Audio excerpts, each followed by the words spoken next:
Mr. Speaker, we always knew this Prime Minister was not worth the cost after 9 years, but now his carbon tax cover-up has been exposed. We forced him to release data showing that in addition to the higher bills at the pumps and on home heating that Canadians directly pay in the tax, there's also going to be a $30 billion a year hit to our economy. That's $1,800 in lost wages and higher prices for Canadian families. Now that we've caught them hiding the true cost of their tax, how can we believe anything else they say about any other tax hike? The Honourable Minister for the Environment and Climate Change. Thank you, Mr. Speaker. Well, facts are facts, and the facts are that 8 out of 10 Canadian families get more money back from carbon pricing than they pay. Facts, Mr. Speaker, climate change is going to cost Canadian $35 billion by 2030. In fact, right now, Eastern Canada is seeing the second heat wave before the summer has even started. People are being evacuated in Northwest Territories. What's the Conservative response? Let the planet burn. It's immoral, Mr. Speaker. We won't have it on this side of the House. We will work with Canadians. We will help them. We will be there for them. Unfortunately, not the Conservative Party of Canada. Okay, there we go. The Honourable Leader of the Opposition. Mr. Speaker, the fanatical rhetoric of that extremist minister won't change anything. The reality is that nor will his carbon tax change the weather. His carbon tax is not going to eliminate a single forest fire, a single drought, a single heat wave. All it will do is turn up the heat on Canadian taxpayers. Now we know that their 8 and 10 talking point does not include a $25 billion hit to the economy, which works out to almost $2,000 in lost wages and higher prices for families. Again, if they've been hiding this, what else are they hiding about their other tax hikes? Yeah. The Honourable Minister of Natural Resources and Energy. Thank you, Mr. Speaker. I noted last week my colleagues' newfound interest in what economists have to say. Well, 300 economists across this country actually validate the fact that 8 out of 10 Canadians get more money back. What is appalling, Mr. Speaker, is the complete disregard and ignoring the effects of climate change and the costs of climate change. I don't know whether the honourable member is a climate denier or whether he just doesn't think climate change is very important, but his willingness to compromise the future of our children is absolutely appalling.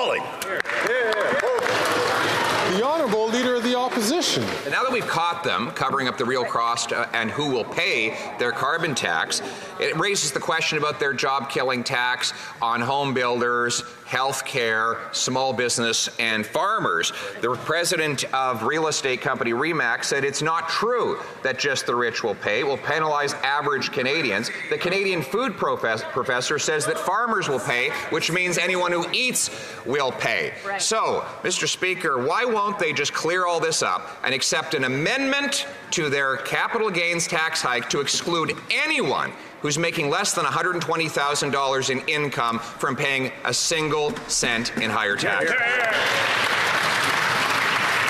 The Honourable President of the Treasury Board.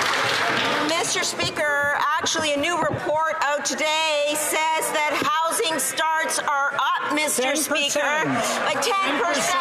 We are now on track to build over 50,000 housing starts this year, compared to when the Leader of the Opposition was the housing minister. How many housing units were built, Mr. Speaker? Count them. That'd be 6, Mr. Speaker. I wonder about those stats, Mr. Speaker, and on this side of the House, we actually have a plan to build housing, and they continue to go up, Mr. Speaker. Thank you.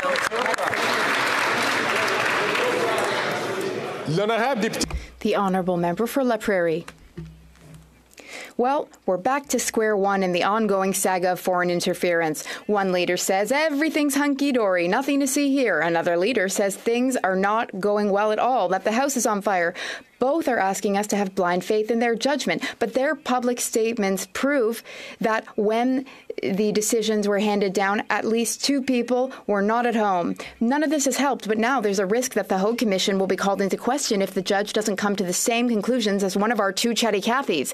Is it too much to ask to just let the Commission do its work? The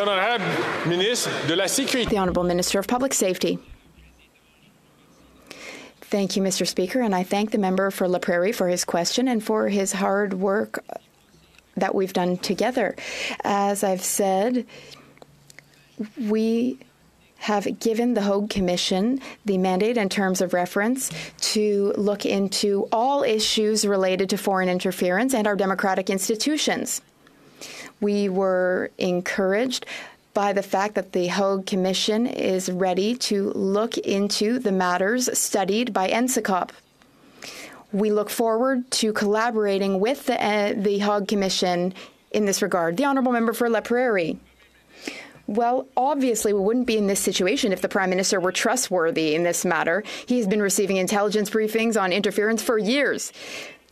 But he himself has admitted that he doesn't even read these briefings. The Prime Minister has had the infamous report on politicians under foreign interference in his hand since March, Mr. Speaker, but he still hasn't done anything. But, it had to come out in the papers for him to finally take an interest in the matter. It's truly disheartening. How can we expect the public to trust him to be responsible enough to fix his own caucus if necessary? Because he never actually does anything.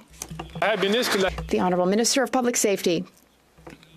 Mr. Speaker, the member for La Prairie is normally an optimistic politician. Our government has taken this matter seriously right from the get-go. We take foreign interference very seriously and always have. The colleague knows that we will work with parliamentarians. In fact, just recently we worked together in this House to pass a very important bill to strengthen our security enforcement agencies and organizations. So that was a partisan question, but we as a government, we take our responsibilities seriously to strengthen our democratic institutions against the threat of foreign interference.